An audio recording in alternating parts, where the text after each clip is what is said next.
আসসালামু আলাইকুম। কেমন আছেন মোর কলিজা আপু ভাইয়ারা? আলহামদুলিল্লাহ মুইও ভালো আছি।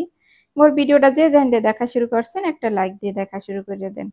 দেখা গেছে আপনার একটা লাইকের কারণে মোর ভিডিওটা আরো আপুদের কাছে পৌঁছাইতে সাহায্য করবে। তো রোজার দিনে কিন্তু মায়েরও কোনো শান্তি নেই, হ্যাগো কষ্ট করে যাইতেই হয় প্রতিটা মায়েরই। এই যে মোর মাইয়ে পোলার কিন্তু পরীক্ষা চলতেছে বর্তমানে দোনোজনার। তো রায়ানের হইছে যাইয়া যেদিন পরীক্ষা হয় সেদিন আবার আখিনুরের থাকে না। আবার যেদিন আখিনুরের পরীক্ষা হয় সেদিন আবার রায়ানের থাকে না। তো একটুখানি ওই ভিডিও আপনাগুলোকে শেয়ার করলাম, বেশি শেয়ার করতে পারি নাই। আর চুলাটার একটু উপরে উঠাই দিলাম বলতে একটু উঁচা করে দিছি এটা দিয়া।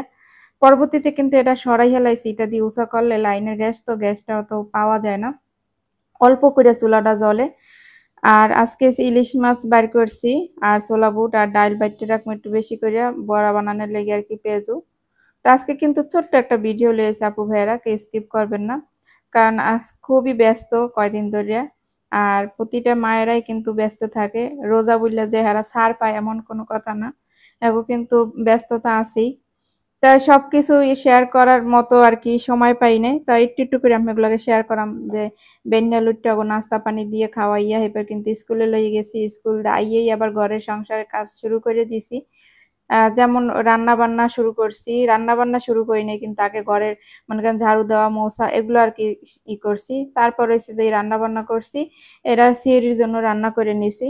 আর আজকে আপনাদের লাগে কোনো ইফতার শেয়ার করবো না। আর আজকে হচ্ছে সিম্পল ভাবে ইফতারি করছি, মানে ছোলা বুট ভাজি আর বড়া বানাইছি এই আর কি। তো প্রতিদিনই তো আমি এগুলাকে ইফতার শেয়ার করি, অনেক কিছুই শেয়ার করি, আজকে আর পারলাম না। এনেছি সিম আলু দিয়া ইলিশ মাছ দিয়ে সুন্দর একটা মাখা মাখা তরকারি রান্না করছি, মাশাল্লাহ। তরকারিটা কিন্তু অনেক মজা হয়েছে। আর থালাবাটি তো অনেক হয়, তো মনে করেন এক পদ রান্ধি আর দুই পদ রান্ধি, থালাবাটি দেখছেন কতগুলো হয়েছে। এই এক ঝাঁপি থালাবাটি কিন্তু এই সকাল হইতে ধুইতেই আছি একটার পর একটা একটার পর একটা। প্রত্যেক ডেলি কিন্তু এরকম হইতে থাকে, কয়েক ফিট যে থালাবাটি ধুই হ্যাঁ নিজেও জানি না যে কয় ফিট থালাবাটি গুলো ধুইতে আসি। আর সেরি খাওয়ার পর তো আরো অনেক বেশি হয়। তো এদিকে বারান্দায় যে কাপড় চোপড় দিছি এগুলাও শুকাই গেছে, এগুলো আগে আনিয়ে লই, তারপর এরপর আম্মেগুলাকে আবার শেয়ার করবো, মনে আবার গোসল টোসল করার পরে কিন্তু আবার কাপড় নাড়তে হইবে।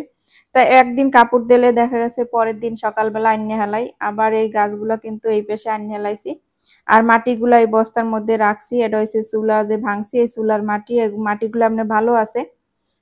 আর এই যে তুলসী গাছ আছে দুইটা জায়গায়, কিছু কিছু অল্প অল্প গাছ আছে। আর ওই পাশে হচ্ছে পুঁই শাক গাছ, আবার ফুল গাছ। আর গাছ কিছু কিনবো ঈদের পরে, যে বাড়ি থেকে আসমু তখন এরপর কিনবো আর কি, ফুল গাছ কিছু কেনার আশা আছে। আর এই যে কাঁচামরিচ গাছ আর একটা কি গাছ অর্গানো গাছ না জানি কি গাছ কয়। আর এই ফুলটা কি ফুল কয় এটা মোর মনে নাই, মোরগ ফুল কয় না কি ফুল হয় জানি না। উপরেও কিন্তু একটা তুলসী গাছ আছে, ফুলটার মনে হয় মোরগ ফুলই কয়। তাই ভাবছি যে ঈদের পর আইয়া এখানে কয়েকটা ফুলের গাছ আরো কিনে আর কি এনে রাখবো। মোর মাইয়া তো ফুল ভীষণ পছন্দ করে। আর এই ব্যালকনিতে আওয়ার পর কিন্তু বাহিরের দৃশ্যটা বেশি ভালো লাগে। মোর সে সবচেয়ে বেশি ভালো লাগে একবার বেনহালে পাখিরা যে ডাকে এই আতা ফল গাছটার উপরে, আইসা আতা ফল খায় আর অনেকগুলা পাখি কিচির মিচির করে ডাকতেই থাকে। এনে কিন্তু এটা আতা ফল। আর আতা ফল অনেক পেকে পেকে রয়েছে, আর এই সাইড দিয়ে রোড, মেইন রোড, অনেক কিন্তু অনেক গাড়ি যায় দেখা যায় আর কি। আর ওই পাশে মসজিদ আছে। আর তরকারিটা কিন্তু এই ছোট একটা পাতিলে বাইরে লইছি আর কি, ডাইলে দিছি আর কি। আর কিন্তু যে কড়াইতে রান্ধে ওই কড়াইতে আর কি তরকারি রাহি না, ছোট একটা কড়াইতে লইয়ে লই আর কি। আর প্রতিদিন কিন্তু ওই দেখা গেছে একটা কড়াইতেই আর কি তরকারি রান্না পড়ে। আর এই চুলা